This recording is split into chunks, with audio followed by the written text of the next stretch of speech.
रानी चिड़िया अपने घर से थोड़ा ही दूर खेतों में से दाना खा रही थी कि उसे किसी के रोने की आवाज आती है।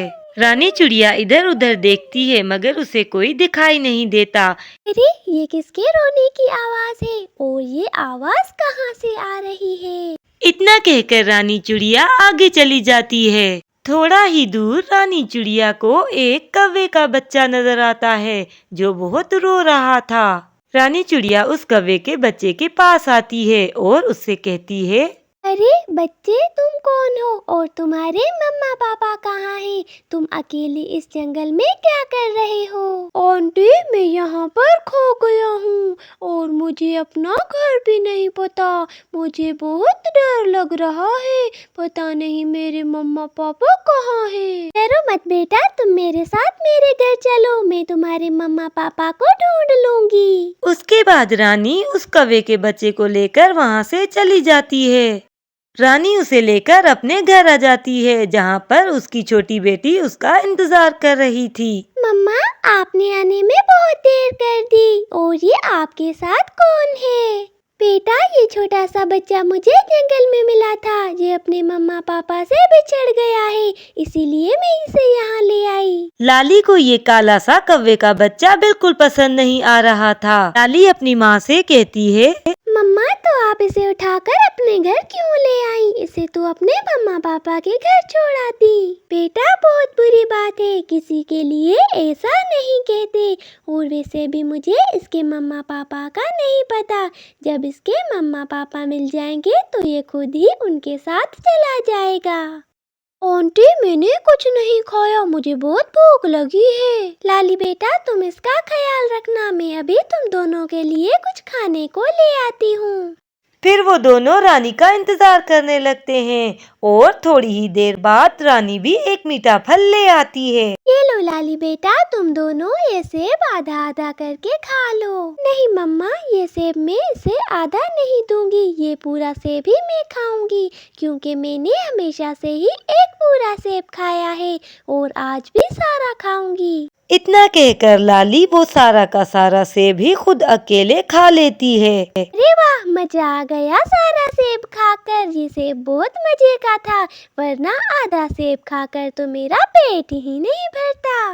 लाली बेटा, बहुत बुरी बात है, उस छोटे बच्चे को भूख लगी थी मगर तुमने सारा सेब खा लिया। लाली, ये तुमने बिल्कुल अच्छा नहीं किया। कोई बात नहीं आंटी, अगर लाली बहन ने सेब खा लिया तो कोई बात नहीं, आप मेरे लिए दूसरा सेब लेके आइएगा, आप इसे मत डांटे। बेटा, तुम परेशान मत हो, मैं तुम्हारे लिए जरूर दूसरा सेब ले आऊंगी। और फिर यूं ही कुछ दिन गुजर जाते हैं।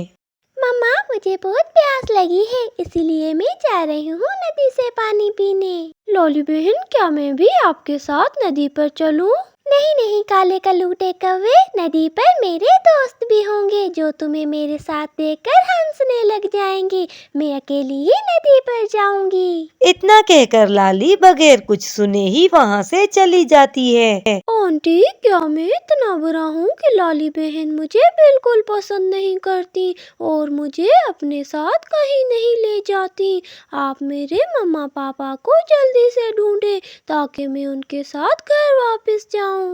रानी को भी लाली के रवैये पर बहुत दुख था मगर वो क्या कर सकती थी क्योंकि लाली उसकी इकलौती बेटी थी। नहीं बेटा, मैं लाली को समझाऊंगी, ऐसी कोई बात नहीं। इधर लाली उड़ती हुई नदी किनारे आती है तो पहले से ही उसकी दोस्त टुनटुनी वहाँ पर मौजूद होती है। क्या बात है लाली, तुम इतने गुस्से में क्यों लग रही हो? क्या बताऊं टुनटुनी, मेरी मम्मा एक काले कलूटे कौवे के बच्चे को अपने घर ले आई है जो मुझे बिल्कुल अच्छा नहीं लगता और मेरी मम्मा उसका बहुत ख्याल रखती है। तो इसमें इतना परेशान होने वाली क्या बात है? वो तो कुछ दिनों का मेहमान है, उसके मम्मी पापा मिलने के बाद वो तो उनके साथ चला जाएगा। चलो अब तुम पानी पियो और गुस्सा छोड़ दो। वो तो ठीक है टुनटुनी, मगर पता नहीं उसके मम्मी पापा कब मिलेंगे, तब तक वो तो हमारे घर में ही पड़ा रहेगा। इतना कहकर लाली नदी से पानी पीती है। चलो अब मैं चलती हूँ, मम्मा मेरा इंतजार कर रही होंगी, उन्हें दूसरे जंगल भी जाना था। फिर लाली अपने घर की तरफ चली जाती है। मम्मा आपको तो दूसरे जंगल मौसी के पास जाना था, आप अभी तक गई नहीं? नहीं बेटा लाली, मैं तो तुम्हारा इंतजार कर रही थी, तुम घर में ही रहना और घर से बाहर मत जाना। और हाँ बेटा जुन्नू, तुम भी अपनी बहन का ख्याल रखना, उसे अकेला छोड़कर बाहर मत जाना।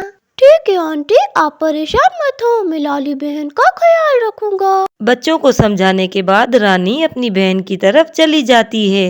मम्मा के जाने के बाद लाली जुन्नू से कहती है, बड़े आए मेरा ख्याल रखने वाले, जैसे कि मैं छोटी सी बच्ची हूँ और अपना ख्याल नहीं रख सकती। जाओ बाहर जाके खेलो, मैं अपना ख्याल खुद रख सकती हूँ। लाली जुन्नू से अभी इतना कह ही रही थी कि वहाँ पर एक खतरनाक चील आ जाती है। लाली तो चील को देखकर बहुत डर जाती है। अरे वाह, इतनी सुंदर लाल लाल चिड़िया की बेटी, इसे तो खाने में बड़ा मजा आएगा। प्लीज चील आंटी, मेरी बहन को मत खाना, हमें छोड़ दीजिए। जुन्नू की बात सुनकर चील हंसने लगती है।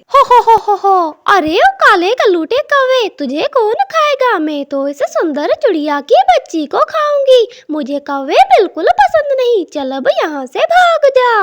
अगर तू यहाँ से नहीं गया तो मैं इसके साथ साथ तुझे भी खा लूंगी। नहीं चील आंटी, मैं जा रहा हूँ, आप नाराज क्यों होती है? आप भले से खा ले। इतना कहने के बाद जुन्नू उड़ता हुआ खिड़की से बाहर चला जाता है। धोखेबाज कहीं का, मुझे मुसीबत में छोड़कर चला गया। मैंने तो मम्मा से पहले ही कहा था, इस पर इतना भरोसा मत करें। फिर चील लाली को खाने के लिए आगे बढ़ती है, मगर अचानक ही जुन्नू पीछे से एक बड़ा सा डंडा लेकर चील पर हमला कर देता है और चील को जख्मी कर देता है। अचानक हमले से चील नीचे गिर जाती है और जुन्नू उसे फिर से डंडे मारने लगता है और चील बेहोश हो जाती है। मुझे माफ कर दो मेरे भाई, मैंने तुम्हें बहुत बुरा भला कहा। मुझे लगा तुम चील के डर से मुझे अकेला छोड़कर चले गए, मगर मैं गलत थी। ओली बहन, मैंने रानी आंटी का नमक खाया है और मैंने उनसे वादा किया था कि मैं तुम्हारा ख्याल रखूंगा। चलो अब इन बातों को छोड़ो, जल्दी से हम रानी आंटी के पास चलते हैं, इससे पहले कि चील होश में आ जाए। आंटी अभी दूर नहीं गई होंगी, वो पास वाले बाग में ही होंगी। रानी बाग में से अपनी बहन के लिए कुछ फल तोड़ ही रही थी कि वहाँ पर उसके बच्चे आ जाते हैं। क्या बात है बच्चों, आप कुछ घबराए हुए लग रहे हो। और फिर लाली अपनी माँ को सब कुछ बता देती है कि कैसे जुन्नू ने उसे चील से बचाया। रानी अभी उनसे कुछ कहती कि इतने में एक उड़ता हुआ कौवा आ जाता है। जुन्नू बेटा चलो, मैं तुम्हें लेने आया हूँ, बड़ी मुश्किल से मुझे तुम्हारा पता चला है, तुम्हारी माँ कल्लो का रो रो के बुरा हाल हो रहा है।